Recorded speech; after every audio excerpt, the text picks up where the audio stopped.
आज 26 मार्च 2026 गुरुवार को रामनवमी का पावन पर्व मनाया जा रहा है।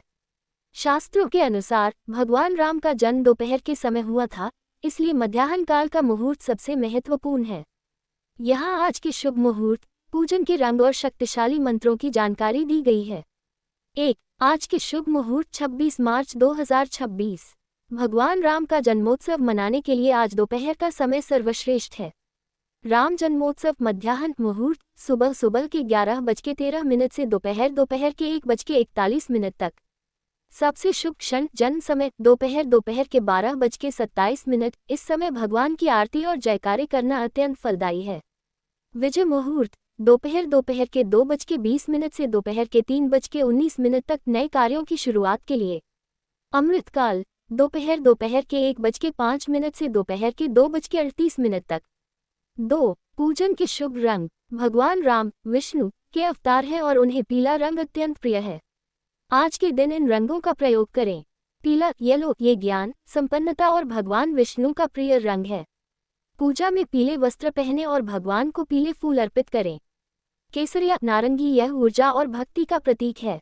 आज घर की छत पर केसरिया ध्वज लगाना बहुत शुभ माना जाता है। 3. प्रभावशाली राम मंत्र अपनी श्रद्धा और मनोकामना के अनुसार आज इन मंत्रों का कम से कम 108 बार जाप करें। सफलता और सुख के लिए राम तारक मंत्र श्री राम जय जय राम। ज्ञान और सद्बुद्धि के लिए राम गायत्री मंत्र ओम दाशरथे विद्महे सीतावल्लभाय धीमहि तन्नो रामः प्रचोदयात्। संकटों से मुक्ति के लिए राम रक्षा मंत्र ओम रामाय नमः। विष्णु सहस्रनाम के समान फल के लिए राम रामेति रामेति रमे रामे मनोरमे सहस्रनाम तत्तुल्यम रामनाम वरान्ने। विशेष टिप आज के दिन भगवान को धनिया की पंजीरी, पंचामृत और केसरिया भात का भोग अवश्य लगाएं। चूंकि आज नवरात्रि का समापन भी है, इसलिए यदि आपने कन्या पूजन नहीं किया है तो 9 कन्याओं को भोजन कराकर उनका आशीर्वाद लेना न भूलें। क्या आप चाहते हैं कि मैं आपके लिए भगवान राम की विशेष आरती भाई प्रगट कृपालक का बताऊं? चैत्र नवरात्रि की नवमी तिथि हिंदू धर्म में अत्यंत पावन मानी जाती है। ये दिन शक्ति माँ दुर्गा और भक्ति श्री राम के अद्भुत संगम का प्रतीक है। यहाँ रामनवमी के गहरे रहस्य, पौराणिक कथा और महाउपायों का विस्तृत विवरण है। 1. नवरात्रि के 9वें दिन ही रामनवमी क्यों?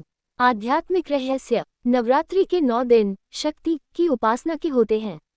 भगवान श्री राम का जन्म 9वें दिन होना एक गहरा संकेत है। पूर्णता का प्रतीक अंक शास्त्र में 9 को पूर्ण अंक माना जाता है।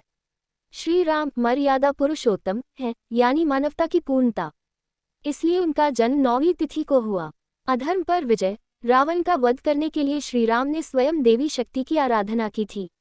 नवरात्रि के 9 दिनों की शक्ति संचय के बाद ही राम रूपी ज्ञान का उदय होता है, जो रावण रूपी अहंकार को मिटाता है। ग्रहों का संयोग ज्योतिष शास्त्र के अनुसार इस दिन सूर्य अपने उच्च स्थान मेष राशि में होते हैं, जो आत्मा और तेज का प्रतीक है। 2. पौराणिक रहस्यमयी कथा दिव्य खीर का रहस्य राजा दशरथ की कोई संतान नहीं थी, तब उन्होंने महर्षि वशिष्ठ की आज्ञा से पुत्र कामेष्टि यज्ञ करवाया। कथा यज्ञ के अंत में अग्निदेव प्रकट हुए और उन्होंने राजा दशरथ को दिव्य खीर चरु का पात्र दिया। राजा ने अपनी रानियों कौशल्या, कैकेयी और सुमित्रा में इसे वितरित किया। रहस्य सुमित्रा को 2 बार खीर का अंश मिला, एक बार कौशल्या के हिस्से से और एक बार कैकेयी के, इसीलिए उनके 2 पुत्र लक्ष्मण और शत्रुघ्न हुए। चैत्र शुक्ल नवमी के दिन पुनर्वसु नक्षत्र में जब 5 ग्रह उच्च के थे, तब कौशल्या माता की कोख से साक्षात विष्णु जी ने राम के रूप में अवतार लिया। 3. पूजन विधि श्री राम जन्मोत्सव चैत्र नवरात्रि की नवमी को दोपहर 12 बजे भगवान राम का जन्मोत्सव मनाया जाता है।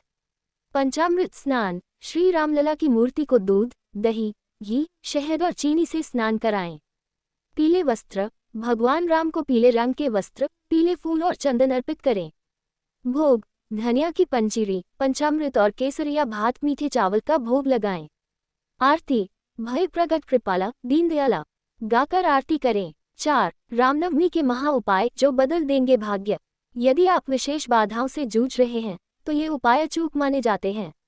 समस्या महा उपाय आर्थिक तंगी राम रक्षा स्तोत्र का 11 बार पाठ करें और भगवान राम को 11 पीले फूल चढ़ाएं। पूर्ण विराम घर में क्लेश रामायण की बालकांड की चौपाइयों का पाठ करें। पूर्ण विराम कार्य में बाधा रामनवमी के दिन घर की छत पर केसरिया ध्वज झंडा लगाएं। पूर्ण विराम। रोग मुक्ति राम नाम का 108 बार जाप करते हुए केसर का तिलक लगाएं। पूर्ण विराम। एक विशेष टिप, रामनवमी के दिन कन्या पूजन का भी विधान है। चूंकि यह नवरात्रि का आखिरी दिन है, इसलिए 9 कन्याओं को भोजन कराने के बाद ही अपना व्रत खोलें। इससे माता सिद्धिदात्री और श्री राम दोनों की कृपा प्राप्त होती है।